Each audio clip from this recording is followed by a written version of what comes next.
हमारी कहानी है कहाँ पर है भगवान। एक दिन एक आदमी अपने बाल कटवाने नाई की दुकान गया। जैसा कि बाल काटते वक्त अक्सर देश दुनिया की बातें हुआ करती थी।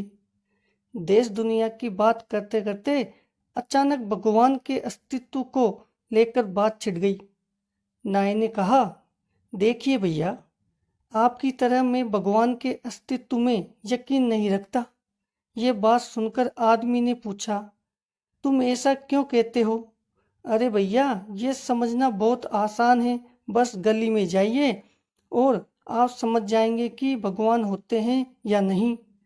आप ही बताइए कि अगर भगवान होते तो क्या इतने लोग बीमार होते, इतने बच्चे अनाथ होते?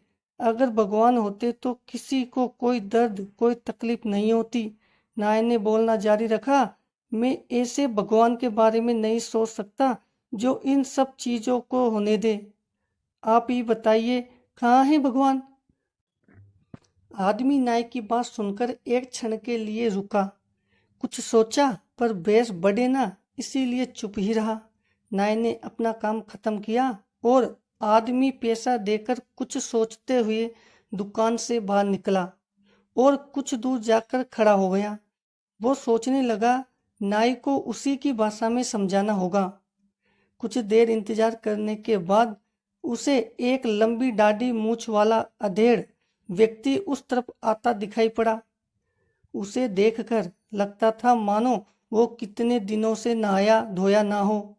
आदमी तुरंत नाई की दुकान में वापस घुस गया और बोला, जानते हो, इस दुनिया में नाई नहीं होते। ये क्या बोल रहे हैं भैया? भला नाई कैसे नहीं होते? नाई ने सवाल किया। मैं साक्षात तुम्हारे सामने हूँ।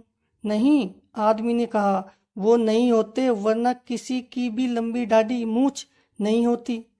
पर वो देखो, सामने उस आदमी की कितनी लंबी दाढ़ी मूछ है। यह बात सुनकर नाई बोला, अरे नहीं भाई साहब, नाई होते हैं, लेकिन बहुत से लोग हमारे पास नहीं आते। बिल्कुल सही, आदमी ने नाई को रोकते हुए कहा, यही तो बात है। भगवान भी होते हैं, पर लोग उनके पास नहीं जाते और ना ही उन्हें खोजने का प्रयास करते हैं। इसीलिए दुनिया में इतना दुख दर्द है। यह बात सुनकर नाई ने भी हाँ भरी। दोस्तों, हमें भी इस कहानी से कुछ सीख लेनी चाहिए। हमें अपने भगवान को हमेशा याद रखना चाहिए।